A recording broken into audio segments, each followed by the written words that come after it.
호치민시에서 북서쪽으로 70km 떨어진 구찌 지역. 숲속에 감춰진 비밀 통로다.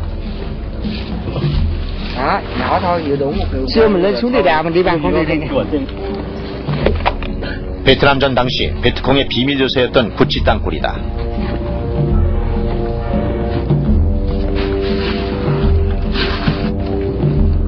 구찌 땅굴은 총 연장 200km에 최대 수용 인원이 15,000명에 이른다. 지하에는 지상과 다름없는 생활시설이 갖추어져 있다. 병원 시설까지 마련해 놓았다. 당시 베트콩은 이곳을 거점으로 게릴라전을 벌였다. 베트남 전쟁은 일정한 전투지나 전선이 없었다. 밀림과 들판, 마을과 시가지, 예고 없이 출현하는 적과 어디에서든 전투를 벌여야 했다. 적과 아군조차 구분되지 않는 상황이었다. 북베트남군과 베트콩의 이러한 전략 전술에 맞서 한국군은 어떻게 싸웠는가? Không biết tôi mấy vạn quân nữa không biết, nhưng mà đơn vị Hàn Quốc thì nó có cái này này. Về cái đánh thì tinh thần là hăng hơn là quân chư hầu khác. I must tell you that never has it crossed my mind that the Republic of Korea could be defeated. 베트남 전선을 통해 세계에 빛난 한국군의 전술과 전투력을 조명한다. 베트남전 파병 한국군이 우리 군의 발전에 미친 영향력을 밝힌다.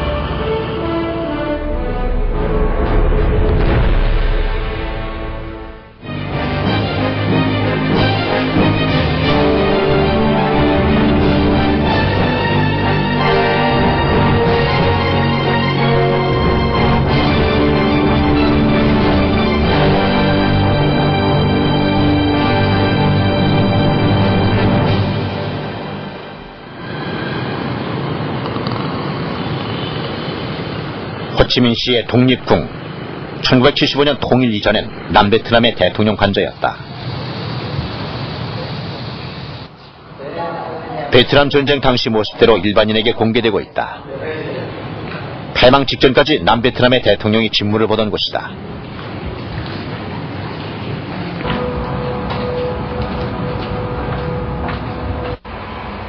지하에는 아직도 군사시설이 남아있다. 통신시설과 암호 해독 장비, 우방국과 연락을 취하던 시설들이다.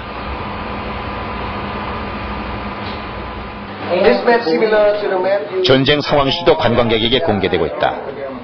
당시 지도에는 우방국으로 참전한 각 나라의 군대 주둔지와 병력이 표시되어 있다.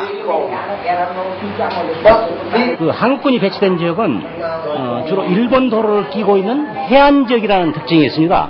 이 해안 지역은 베트남 중부 지역에서 아주 노른자 위에 해당되는 핵심적인 지역이죠. 그래서 이 지역이 제대로 장악이 안 되면은 남베트남 정부의 존립 기반 자체가 없어집니다. 한국군은 1964년 9월 파병 이후 베트남 남부에서 중부 지역에 이르는 주요 요충지에 주둔했다. 내륙 산악 지역에는 주로 미군과 남베트남군이 주둔했는데 이 지역의 베트콩을 효과적으로 소탕하기 위해서는 한국군 관할 지역의 베트콩을 먼저 평정할 필요가 있었다. 그만큼 한국군 주둔 지역은 전략상 요충지였다.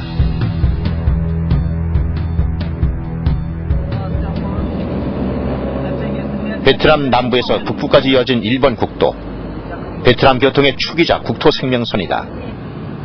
한국군은 주로 이 일본 국도 주변 지역에 주둔하며 당시 베트남 전쟁의 생명선을 지켰던 것이다. 베트남 남부 카누아성의 디엔칸 지역, 백마부대 30년대 파견부대가 주둔했던 곳이다. 이곳 30고지를 중심으로 모두 4개 중대, 1개 포대가 주둔하고 있었다. 여기가 우리 3중대가 있었고, 그렇죠. 2중대가 지금 저기 나무 많죠? 아, 예, 중간에. 예, 지금 나무 많은데 거기 있었어요. 거기 있었죠. 예. 이 디엔칸 지역은 부락이라든가 촌락을 확실히 우리가 장악하지 않으면은 바로 그 일본 도로가 베트콩의 수중에 들어가서 바로 우리 이 보급로라든가 병참선이 차단되는 이러한 것에 초점을 두어 가지고서 어떤 일이 있더라도 이 디엔칸 마을은 우리가 통제할 수 있도록 많은 노력을 경주를 한 적이 제가 기억이 납니다. 제52 포병대대 찰리 포대가 주둔하던 곳이다. 제 기억 그런 붙어 있었어요. 이게 지금 총자석이에요. 그렇죠. 청자고요. 이거 보세요. 여기서 총도 이쪽으로 쏴가지고 이쪽으로 나간 거, 여기까지 나간 거 아니에요. 총자죽이에요. 이거는 사람이. 당시의 전투 흔적이 아직도 선명하게 남아있다.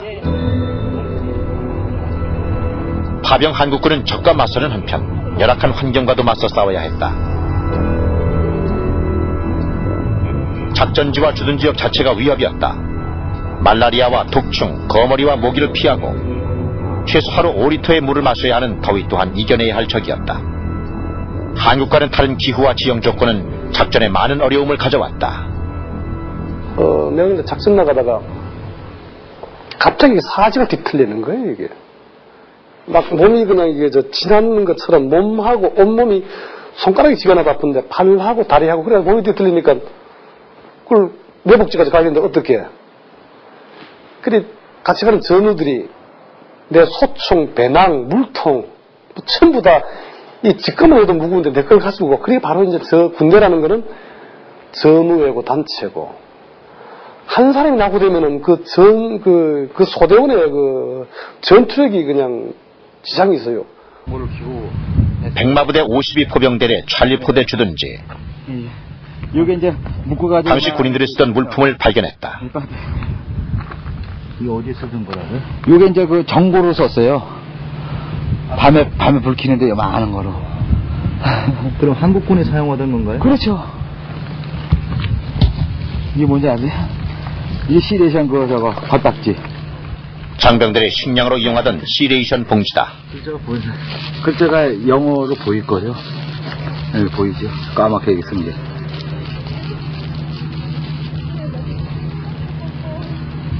한국군 장갑인가요? 예, 틀림없습니다.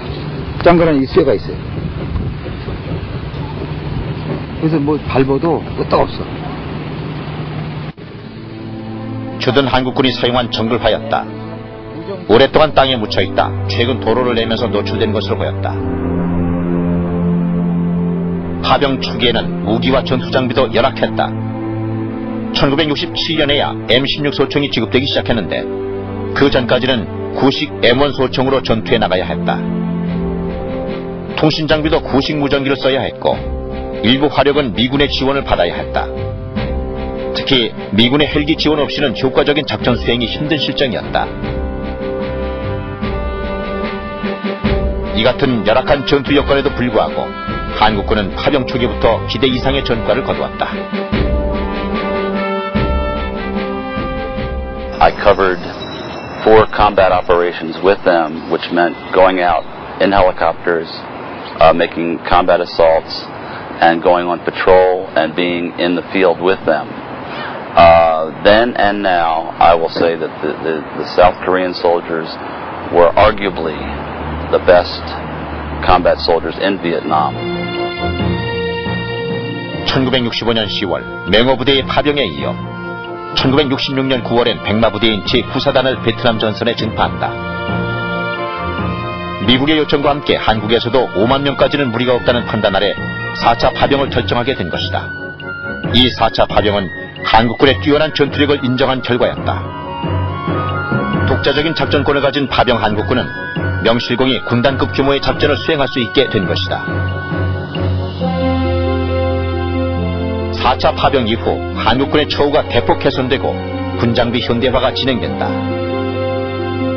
그 후에 이제 국내도 그게 이제 다 국내 생산해가지고 그 월남에서 가져온 걸 모델 해가지고 다 바뀌게 되고 그러니까 그 뭐 사소한 뭐 개인 장비의 변화 이것뿐만 아니라 그때 그 중요한 그 기동 장비가 새로 많이 교체되고 우리 전력이 뭐 획기적으로 증강이 됐죠. 베트남 전쟁은 한국군의 무기 현대화와 방위산업 발전, 군의 총체적인 전력 증강을 위한 발판이었다.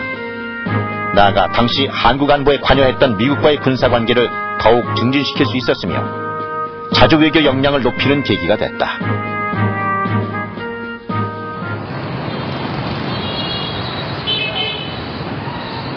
베트남 남부에 위치한 나짱. 이곳 역사박물관에서 북한의 베트남 전쟁 참전을 알려주는 자료를 발견했다. 베트남전 당시 한국군에게 살포됐다는 삐라다. 북한의 심리전 요원들이 북베트남군과 베트콩을 도와 심리전 활동을 했다는 증거였다. 베트콩군과 북베트남군에게 북한군이 한글 교육을 시킨 것은 사실입니다. 그러나 이 내용들은 단시간 동안 배운 베트남군들이 작성할 수는 없을 것으로 봅니다. 따라서 이 선전문의 내용들은 북한군이 작성한 것이 거의 맞다고 봐야 되겠습니다. 4차 파병이 이루어지던 1966년 당시는 베트남 전쟁이 점차 격해지던 시기였다. 주변 공산주의 국가의 지원을 받은 북베트남군과 베트콩이 게릴라전을 벌이며 남베트남 각 지역을 공격했다.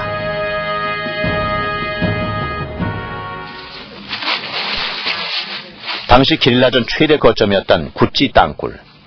이것은 남베트남의 수도였던 사이공시를 위협하는 거대한 요새였다.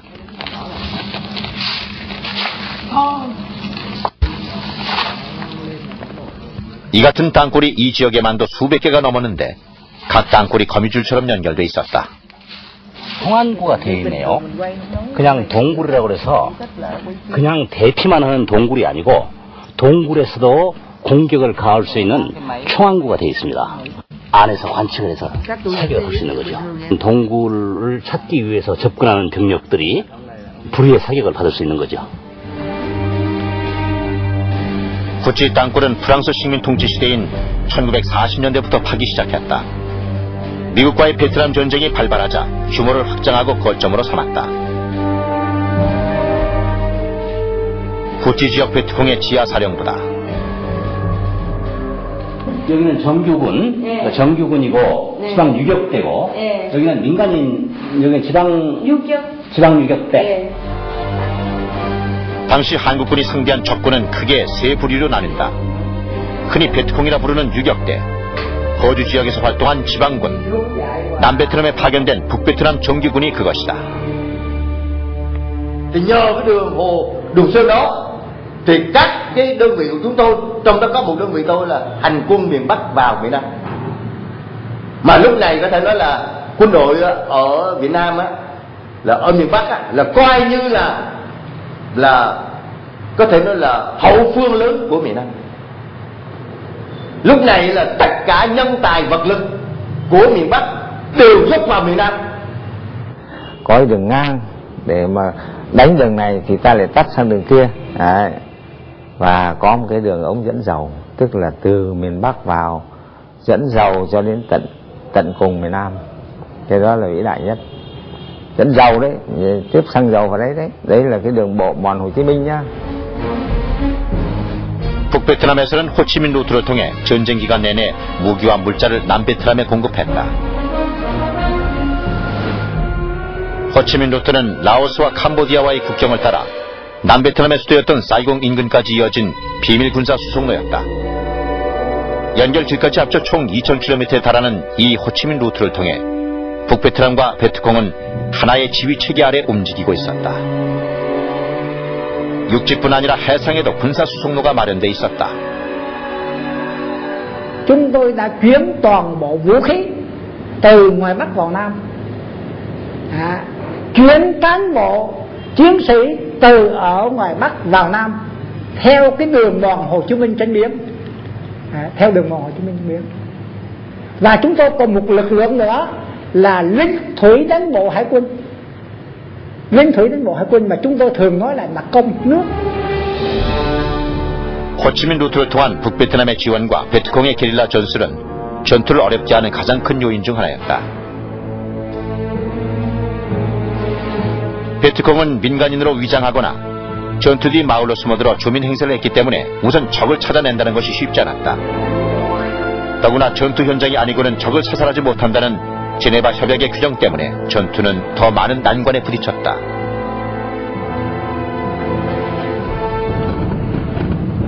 하지만 한국군은 각 병과 간의 긴밀하고 유기적인 협조로 작전을 효과적으로 수행해 나갔다.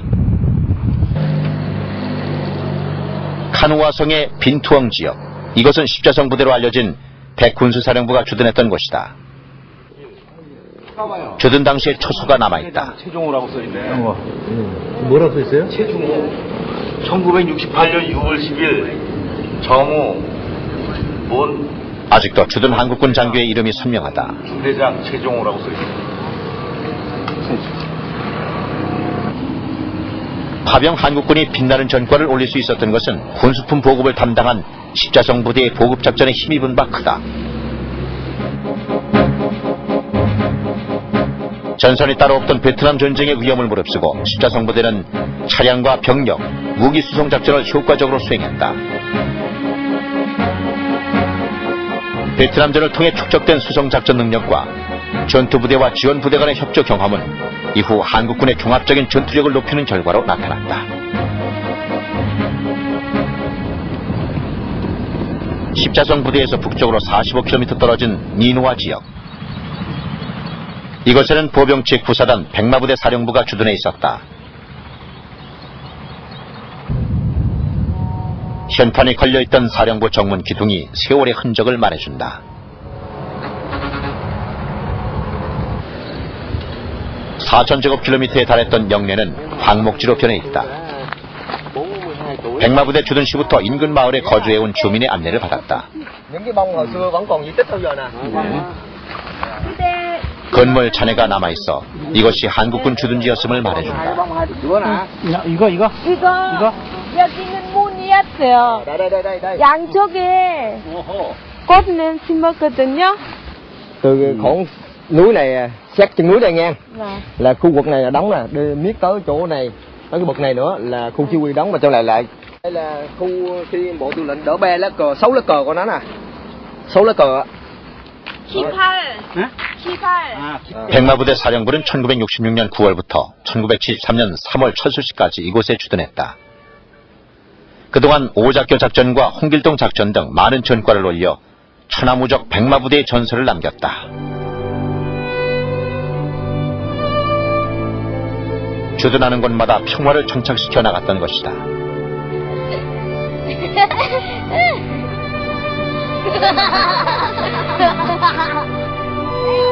한국군이 주둔했던 지역마다 평화를 심었던 당시처럼 지금 이것은 평화스러워 보인다.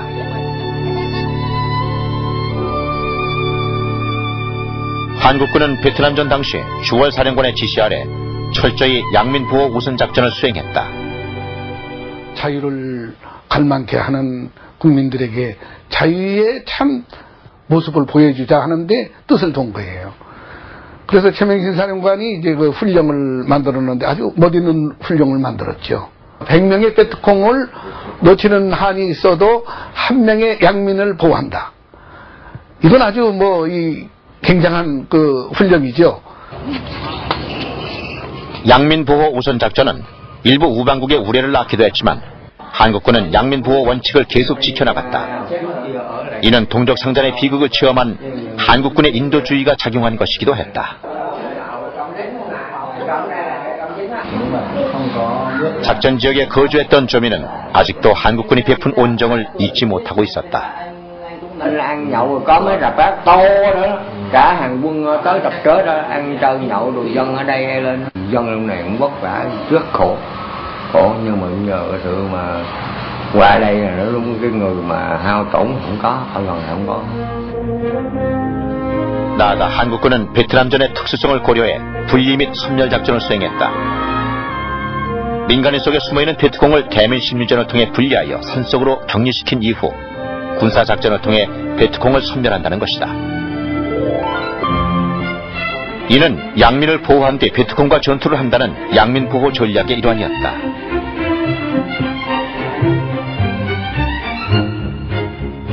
월남의 메스코미 일각에서는 상당히 고무적인 보도가 나왔습니다. 한국군의 인도주의적인 그 모습에서 우리가 과거의 프랑스군이나 일본군들이 잔악성이 아닌 이런 인도주의적인 면을 발견했다.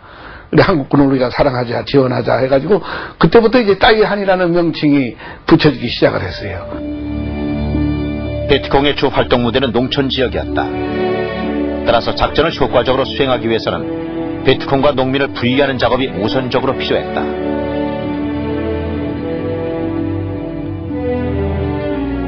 이 같은 배경에서 미군은 1962년 2월부터 주민을 전략 지점으로 이주시켜 재배치하는 전략촌 계획을 수행했다.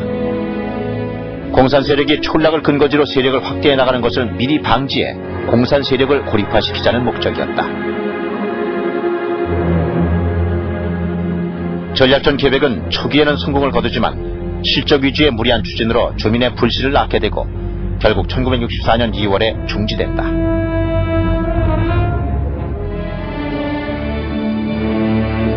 한국군은 미군의 전략촌 대신 중대기지 중심의 안전지대를 구성했다.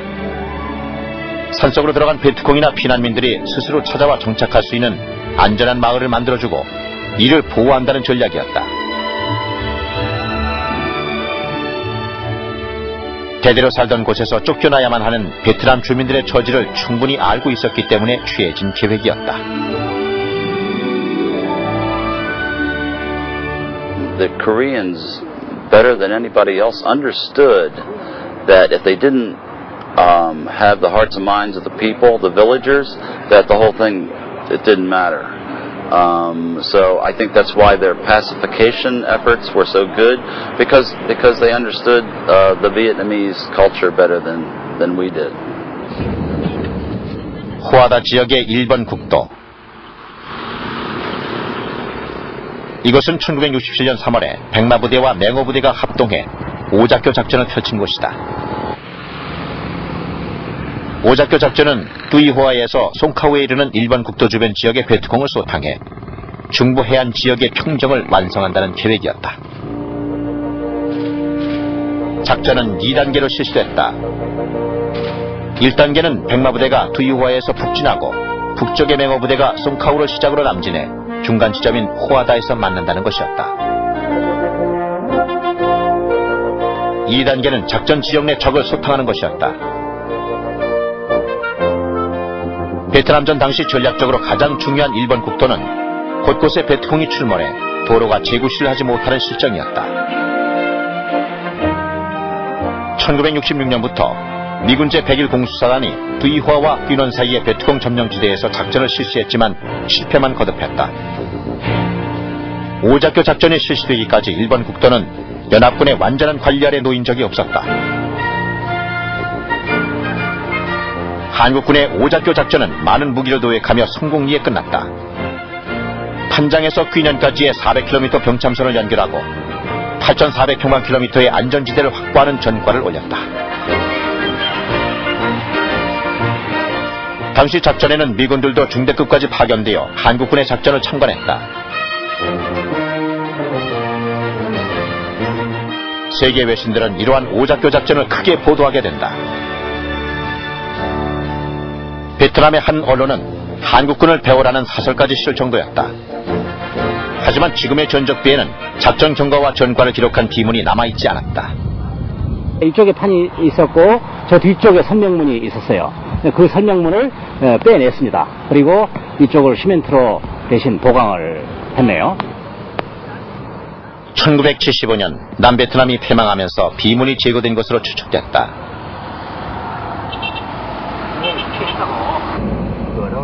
인근 마을을 찾았다. 주민들은 전적비의 비문으로 보이는 비석이 마을 길에 묻혀 있다고 했다.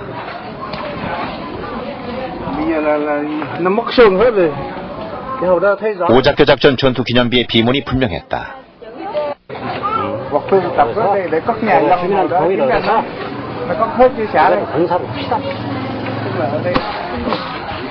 주민들의 도움을 얻어 비문을 파내기로 했다. 마을의 장정 대부분이 동원됐다.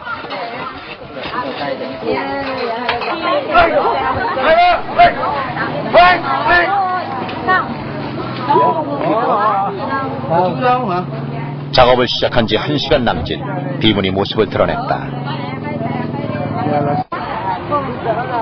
베트남어로 쓰여진 오작교라는 글씨가 또렷했다. Trong cuộc hành quân, chiến thắng vẻ vang trong cuộc hành quân. On An Chang Chiu.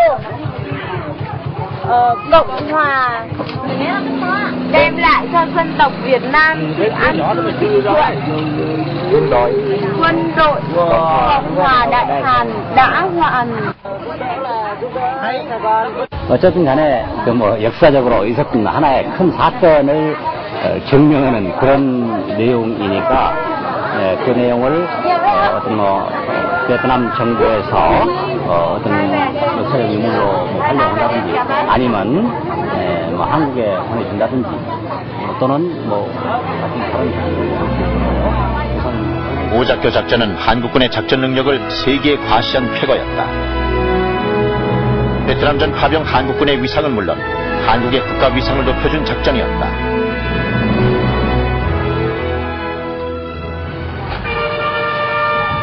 베트남 중부의 푸카 지역 호아이엠 마을. 이것은 일명 제구대대로 불린 맹호부대 제1연대 3대대 본부가 주둔했던 곳이다.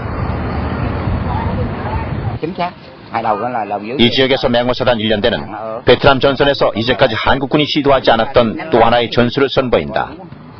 야간 침투 공격이 그것이다. Làng Hòa Hiệp thì là đánh ở chỗ nào? chỗ này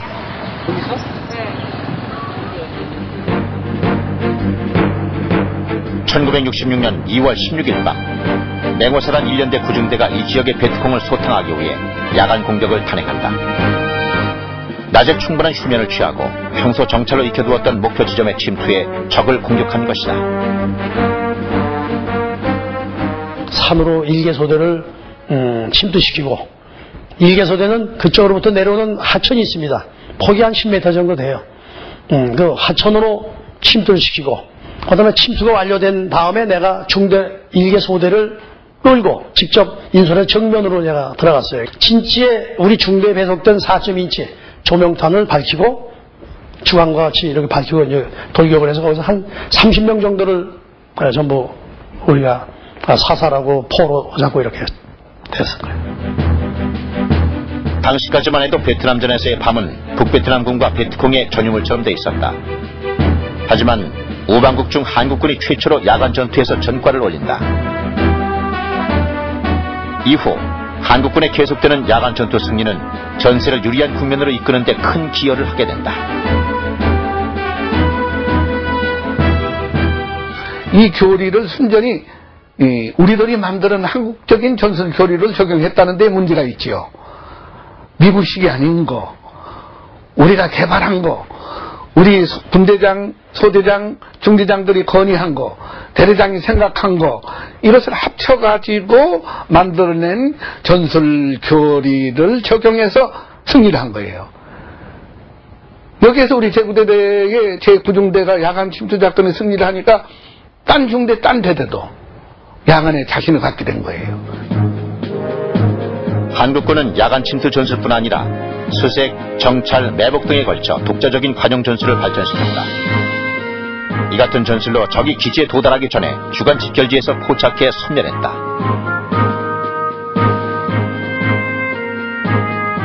베트남에서의 야간 전투와 수색 매복 작전 경험은 당시 한국 DMZ 방어에도 변화를 가져왔다. 개선한 파병 장병들이 DMZ에 배치됨으로써 공비들이 일망타진되기 시작했다.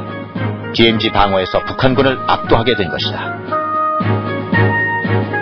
베트남전에서 시작한 한국군의 독자적인 작전과 전술은 미군의 교리에 의존하던 자세에서 벗어나 주체적인 교리 발전을 마련하는 계기가 됐다. 곧 한국 군사학이 성립하게 된 것이다.